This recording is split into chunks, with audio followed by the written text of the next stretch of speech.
I want to shift gears a little bit because Friday night, you and I were doing what a lot of people probably do on a Friday night, and that was at 11 o'clock at night. Talking stocks. We were talking about stocks and talking about, and the thing that had, I guess, had my mind spinning is that we actually had a fantastic earnings week. If I look at all the players that got us to where we are here in the market, they all had monster quarters. Apple had a near perfect quarter. Amazon had a great quarter. Microsoft had a great quarter. And what's interesting is all three of those finished the day down after they reported those fantastic earnings. I think MasterCard was in there too. MasterCard was in there too, yeah. Another amazing run here. So I began to think, sometimes you begin to think too much. And the question I was asking was, why is this happening? Is it because maybe the forecast that they were giving was maybe not as rosy as what it had been in the past? And that could be for some of it. I think that was the case, that some of the analysts didn't like some of the short-term views that maybe Microsoft had with growth. And I'm not concerned about the growth long-term of Microsoft, but sometimes the short-term price is related to short-term traders and what they expect to happen. And then I began thinking, well, maybe is it this massive run that we've had up from COVID to present? Is it maybe just too high of a bar to clear anymore? And these companies, even though they're just reporting monster earnings, the bar is just too high. And maybe the market's maybe ready to take a break.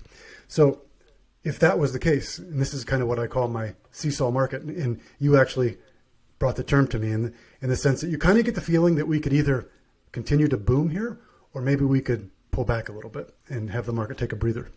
And so it's going to go one way or the other. It almost doesn't feel like it's somewhere in between. It's going to tip one way or the other, and who knows what it does.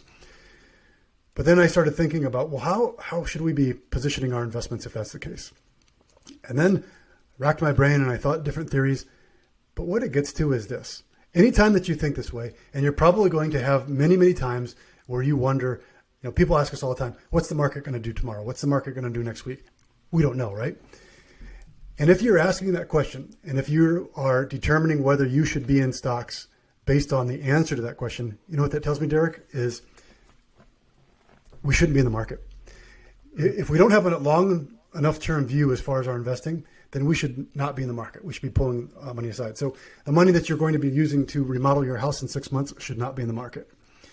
Right. And then once I realized that, again, once I got back to the principles, I thought, okay, so here's the strategy. You stop worrying about the market and you just continue to buy fantastic companies. As we discussed, value versus growth. It doesn't matter if it's growth or value. I want to own these fantastic companies and I want to own them long term. So I'm going to continue to buy them. And if they dip, I'm going to continue to buy them.